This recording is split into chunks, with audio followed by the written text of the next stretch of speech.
İyi günler.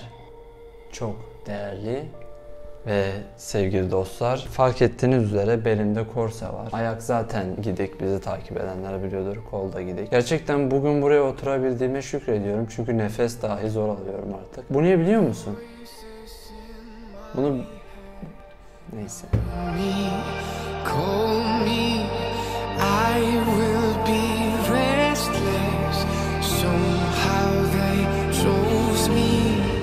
Neyse dostlar, bugün bir klavye inceleyeceğiz. Yalanın daniskası, artık hani çığır açmış hali. İnanamayacağınız bir yalan türüne geçeceğiz. Bunun başka bir ismi var. Masa üstünde açamadım. Açamadığım iyi oldu. Kutusuna koydum klavyeyi. Hadron HD849'muş. Ürün kesinlikle önemli değil. Satıcıya geleceğiz. Ürünü kutusundan çıkardığımızda kardeşimin adı yazıyor. Çünkü bana göndermediler. Şimdi anlayacağım. Burada da garantisi falan var herhalde. Şimdi ürünü bir çıkaralım. Normalde Logitech'in klavyesini inceliyordum. Çok da muazzam bir klavye. Herhalde bundan sonra ona geçeceğim gibi gözüküyor. Bir kere N11'den alışveriş yapıyorsanız başta şunu söyleyeyim. Aradığınız ürünün gelme ihtimali, ben bir dönüştürücü aldım. Gözüken bu. Grisi tek vardı. Bak şu. Şimdi ben sana gelen ürünü gösteriyorum.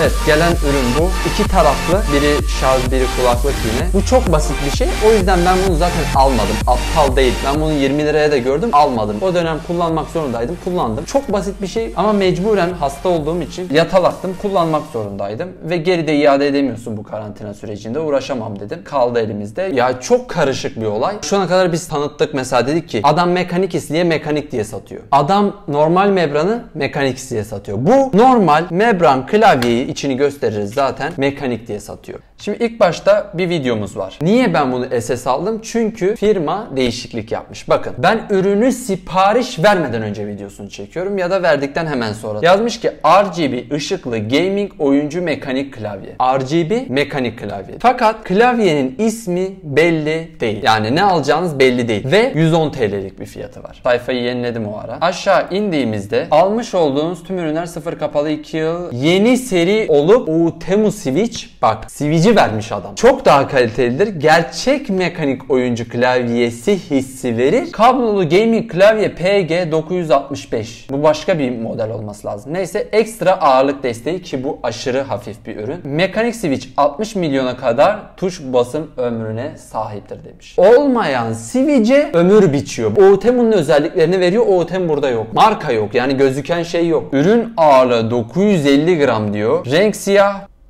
Bilerekten full kayıt alıyorum ki hani hepsi gözüksün. Ürün yorumları orada gözüküyor. Soru cevaplar da var. Fotoğraflar bunlar. Mart'ta sipariş ediyorum herhalde. Ürün bana 2 kere gelmiyor. Kargo 2 kere gönderiliyor tarafıma. Her zaman yazdığım adres. Başka kargolar geliyor. Ama ne hikmetse bu kargo gelmiyor. Hiçbir yerden mesaj, arama, hiçbir şey yok ortada. Kargoyu arıyorum. Herhalde Aras mıydı, hangisiydi hatırlamıyorum. Yazıyor ki işte ürün gelmiştir. Kapıda siz kabul etmemişsiniz. Geri gitmiş.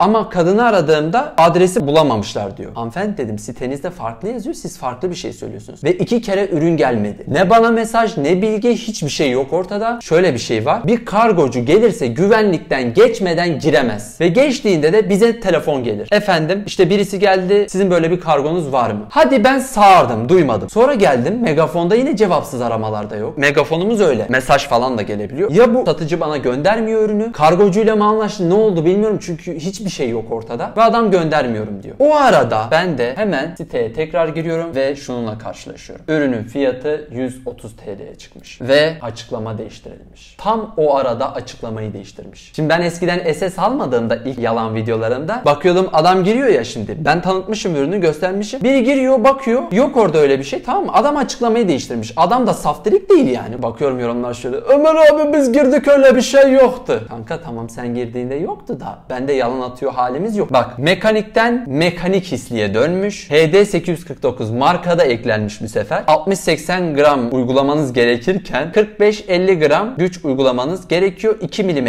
yarım mesafe, yani mekanik klavye özellikleri yine yazmışlar. Bak, RGB'den LED'liye geçmişler. Şimdi videoyu izliyorsunuz yine. Yorumlar 62'ye çıkmış. Tabi satılıyor. Demek ki alan sayısı çok. Ben de burada yorum atmışım. Geçen gün beni aradınız ve ürün tekrar göndereceğinizi söylediniz. Fakat ürün yok. Efendim sizin ürününüz 4 defa kargo ücreti ödedik. 2 defa gönderdiğimiz takip numarası burada yer almaktadır ama yine teslim almamışsınız ürünü. Dedim ki evdeydim, hani güvenlikten geçemez, güvenlik arar falan filan. Tekrar ürünü göndermeyeceğiz. Ve tekrardan buraya geldik. Buradaki açıklamaya bakın. Bakıyoruz. Burada bir satıcı daha. Fiyat farklı. Ve açıklamaya tekrar dikkatlice bakın. Tekrar geliyoruz. Yine bu ürünü satan farklı birisi var. Fakat açıklama yine aynı. Ya bunlar birbirlerinden kopyalamışlar aynı şeyi, çünkü burada yalan yanlış bilgi var. Hani birisinin birisinden kopyalaması lazım. Hadron'un sitesinde bu yazmaz. Veya aynı kişi farklı yerlerde satışlar yapıyor. Yorumlara gelelim. Hayır, sakın almayın. Ürün güzel ama mekanik değil. Evet, fiyatına göre çok iyi. Kargo zamanında geldi. Yorumlara baktığımızda Polygold diye bir klavyeden bahsediliyordu ama resim farklı. Ürünü hiç beğenmedim. Bu fiyata mekanik klavye alabileceğime inanmış. Sipariş verirken biraz kaliteli olsun yeter diyorum. Ama gerçekten mekanik klavyeymiş. Helal olsun. Vallahi çok iyi ürün. İnandık. Senin de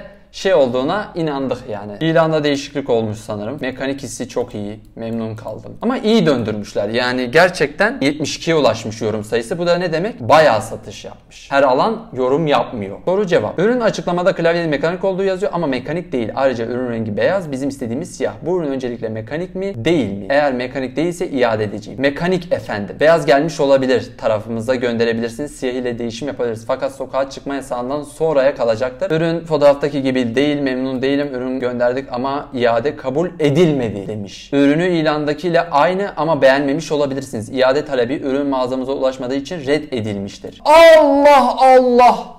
Görüyor musun sen Allah'ın hikmetini? Ne hikmetse kargolar size ulaşmıyor. Sağlam mı yani, aldığında rahat? Kırılabilir maddeden yapılmıştır. Uf, asıl amacına uygun kullanılmalıdır. Örneğin Uludağ'da...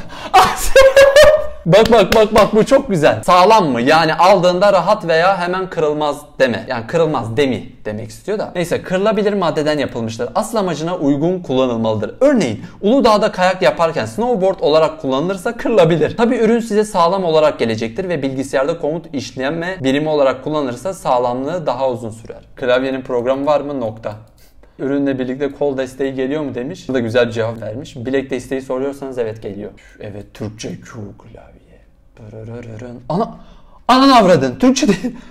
Lan buna yine baskı yapmışlar. Yani Türkçe ama hani baskı yapmışlar. Şimdi bak, çaktım köfteyi. 3 renk aynı anda yanıyor. RGB olarak.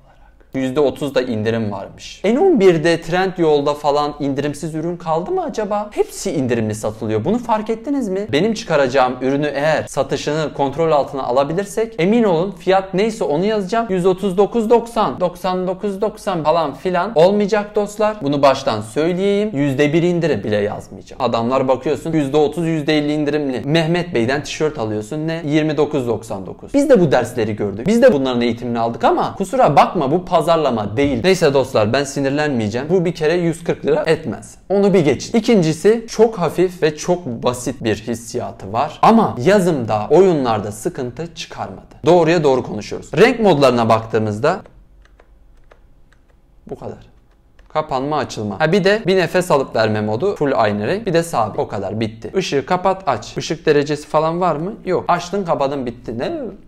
Hıdıt vıdıt Cem Yılmaz yapıyordu ya. Çok saçma oldu. Orayla bağlantılı değildi. Windows'u kilitleme herhalde var. Aha var. Bu ışık yanıyorsa Windows kilitleniyor. Caps Lock, bir de Num Lock ışığımız var zaten. Tamam, en azından bu olması güzel. En çok sevdiğim olay Enter tuşunun büyük olması ve Shift tuşunun büyük olması. Çünkü genellikle Shift tuşları böyle bir yapıdaysa, büyük Enter varsa Shift tuşları küçük olur. Şurada da bir işaret olur. Böyle kodlama yapanlar kullanır. Şöyle üçgen gibi bir işaret olur. Hani kalp işareti atarken atarız ya, o. Ama ben böyle daha çok seviyorum çünkü onu kullanmıyorum ama Shift'i aşırı derecede kullanıyorum. Basımı gayet rahat. Uzun kullanımda bir şey diyemem. Yazımı, kullanımı, oyun senaryosu güzeldi. Bilek desteği aşırı basit yapıda. Hatta bu geçen gün şurası düştü. Böyle bastırdım, girdi. Bir tane ürün tanıtmıştık zamanında. TigoS K2 mekanik klavye diye satılıyordu. Fakat biz bunu tanıttıktan sonra TigoS firması yok olduğu gibi bir şey. Herhalde battı o dönemlerde. O ürün hani 100 liraydı. Şu an 300 liraya satılıyor. Ve sen diyorsun ki lan bu ürün gerçek mekanik olabilir. Yani adam fiyatı çok yüksek tutarak bu sefer algıyla kandırıyor. Çünkü ucuz olsa mekanik olamaz diyeceksin. Ülkemizde ciddi bir sıkıntı var. Bu kesinlikle kontrol altında değil. O yüzden bu ürün 100 lira olsaydı alınabilirdi